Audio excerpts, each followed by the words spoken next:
Hi friends, welcome to chilli pepper channel. ఈరోజు నేను మీకు రాజ్మా పులిహోర వంటకం గురించి చెప్తాను. రాజ్మా పులిహోర తయారీకి కావాల్సిన ఇంగ్రీడియంట్స్ చూద్దాం. రాజ్మా 100 గ్రాములు కనీసం 8 గంటలు అయినా నీళ్ళలో నానబెట్టుకోవాలి. 1.5 cup cooked rice, 15 to 20 grams చింతపండు నానబెట్టుకోవాలి. రసం తీసుకోవాలి, మరీ పల్చగా కాకుండా జాగ్రత్త పడాలి. 4 ఎండుమిరపకాయలు, 1/2 టేబుల్ స్పూన్ జీలకర్ర, 1/2 టేబుల్ స్పూన్ ఆవాలు, 2 పచ్చిమిరపకాయలు, 8 కరివేపాకు రెమ్మలు తీసుకోవాలి. 2 పచ్చిమిరపకాయలను సన్నగా తరిగి పెట్టుకోవాలి. 1 టేబుల్ స్పూన్ ఉప్పు తీసుకోవాలి. 1/4 టేబుల్ స్పూన్ పసుపు, చిటికెడు ఇంగువ, 1/2 టేబుల్ స్పూన్ జీలకర్ర మెంతుల పొడి, 3 టేబుల్ స్పూన్స్ నెయ్యి, లేదంటే మీరు 3 టేబుల్ స్పూన్స్ ఆయిల్ కూడా వాడచ్చు. ఇప్పుడు తయారీ విధానం చూద్దాం. చిన్న గిన్నెను తీసుకొని స్టవ్ మీద మీడియం ఫ్లేమ్లో పెట్టాలి. దాంట్లో మొదట చింతపండు రసం పోసుకోవాలి. ఇప్పుడు చింతపండు రసంలో 1/2 టేబుల్ స్పూన్ నెయ్యి మరియు 4 కరివేపాకు రెమ్మలు వేసుకోవాలి.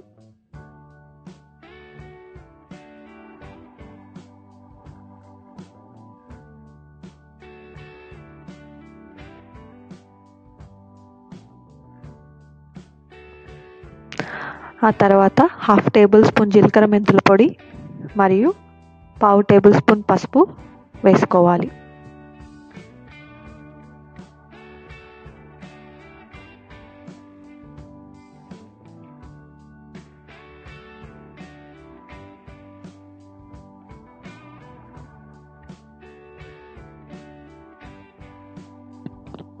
హాఫ్ టేబుల్ స్పూన్ ఉప్పు వేసుకొని అంతా చక్కగా కలుపుకొని దాన్ని మరొక స్టవ్ మీద మీడియం ఫ్లేమ్కి షిఫ్ట్ చేయాలి.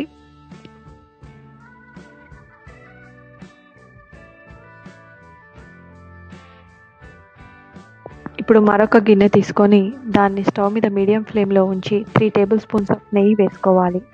నెయ్యి మరిగేలోపు మనము ఇంతకుముందు చింతపండు పులుసు పోసిన గిన్నె ఉంది కదా, దాన్ని మీడియం ఫ్లేమ్లో పెట్టాం కదా, దాన్ని ఒకసారి కలుపుకోవాలి. అది ఒక 10 నుంచి 20 నిమిషాల వరకు మీడియం ఫ్లేమ్ మీద ఉండేట్టుగా చూసుకోవాలి.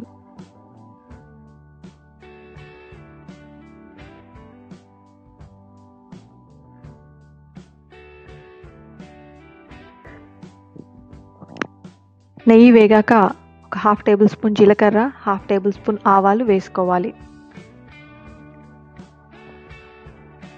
మీరు ఉప్పు, కారము, పులుపు మీ టేస్ట్కి తగ్గట్టుగా వేసుకోవాలి. తర్వాత మిగిలిన పసుపు,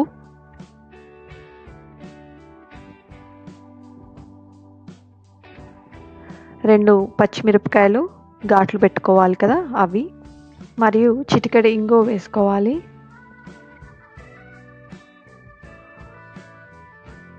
కాస్త ఫ్లేమ్ చిన్నగా పెట్టుకోవాలి, ఎందుకంటే పచ్చిమిరపకాయలు చిల్లే అవకాశం ఉంది. ఇప్పుడు నెమ్మదిగా ఒకసారి కలుపుకోవాలి. ఇప్పుడు నానబెట్టుకున్నటువంటి రాజ్మా వేసుకోవాలి.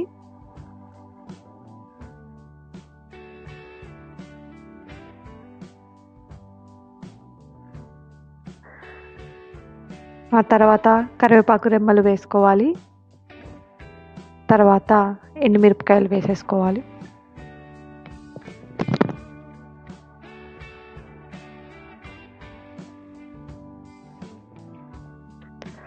ఇప్పుడు అంతా చక్కగా కలుపుకొని దాంట్లో మిగిలిన ఉప్పు అంతా వేసుకొని మరొకసారి కలపాలి.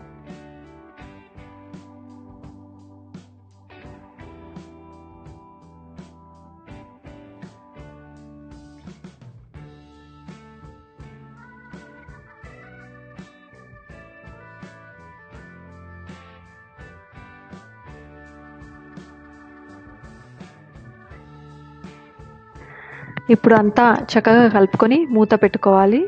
ఇదంతా మీడియం ఫ్లేమ్పై ఉండేట్టుగా జాగ్రత్త పడాలి.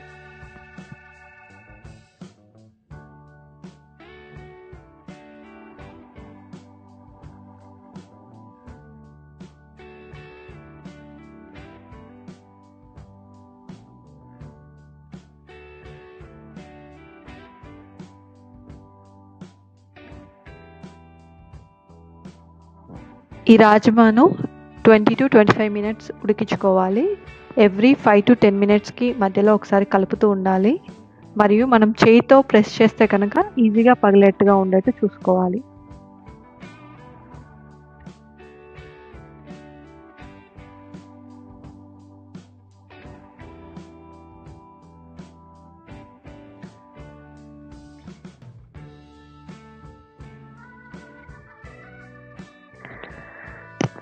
ఇప్పుడు రాజ్మా చక్కగా ఉడికిపోయింది. మనం చేయితో ప్రెస్ చేస్తే అది పగిలిపోతూ ఉంది. ఇప్పుడు ఇంతకుముందు ఉడికించినటువంటి చింతపులుసు ఉంటుంది కదండి, అది దాంట్లో వేసుకోవాలి.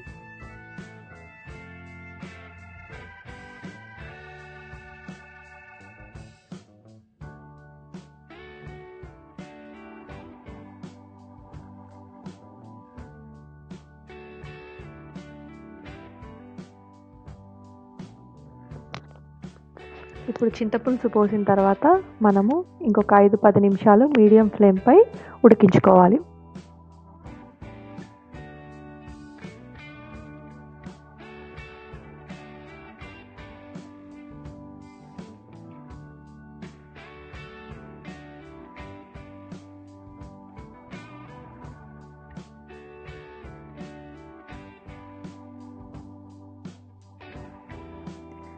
ఇప్పుడు మనం మరొకసారి సరిగ్గా ఉడికిందో లేదో చెక్ చేసుకోవాలండి.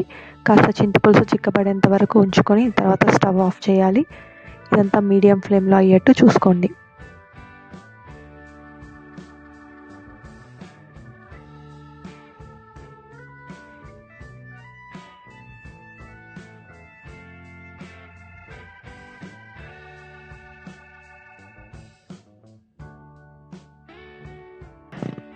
అంతేనండి. ఈ మిశ్రమాన్ని 5 నిమిషాల తర్వాత అన్నంలో కలుపుకొని తింటే ఎంతో రుచికరమైనటువంటి రాజ్మా పులిహోరని రుచి చూడవచ్చు.